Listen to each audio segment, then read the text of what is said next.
సమరానికి ప్రధాన రాజకీయ పార్టీలు సై అంటున్నాయి. రానున్న స్థానిక ఎన్నికల్లో బల నిరూపణ చేసుకోవాలని, తద్వారా ప్రజల్లో పట్టు సాధించాలని కాంగ్రెస్, బీఆర్ఎస్, బీజేపీ వ్యూహాలు సిద్ధం చేసుకుంటున్నాయి. ఈ పోరులో బీసీ రిజర్వేషన్ల అంశం కీలకంగా మారింది. ప్రజల మద్దతు కోసం కాంగ్రెస్ పార్టీ తాము అమలు చేస్తున్న సంక్షేమ పథకాలను నమ్ముకోగా, బీఆర్ఎస్ పార్టీ అధికార పార్టీ వైఫల్యాలను ప్రజల్లోకి తీసుకువెళ్లేందుకు ప్రయత్నిస్తోంది. ఈ రెండు పార్టీలకు ప్రత్యామ్నాయం తామేనని బీజేపీ ఘంటాపథంగా చెబుతోంది.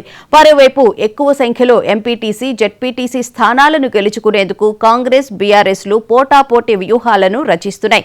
ముఖ్యంగా అభ్యర్థులు ఎన్నికల ఖర్చు భరించగలిగే వారికే టికెట్లు ఇవ్వడానికి పార్టీలు సిద్ధమవుతున్నాయి. బిల్లుల చెల్లింపులు జరగకపోవడంతో కొందరు అభ్యర్థులు పోటీకి వెనకాడుతున్నప్పటికీ ఖర్చు పెట్టే అభ్యర్థులకు జెడ్పీ చైర్మన్ పదవి అవకాశం కల్పిస్తామని పార్టీలు గాలం వేస్తున్నట్లు తెలుస్తోంది. మొత్తం మీద స్థానిక పోరు రసవత్తరంగా మారనుంది.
స్థానిక సమరానికి ప్రధాన రాజకీయ పార్టీలు సై అంటున్నాయి. రానున్న స్థానిక ఎన్నికల్లో బల నిరూపణ చేసుకోవాలని, తద్వారా ప్రజల్లో పట్టు సాధించాలని కాంగ్రెస్, బీఆర్ఎస్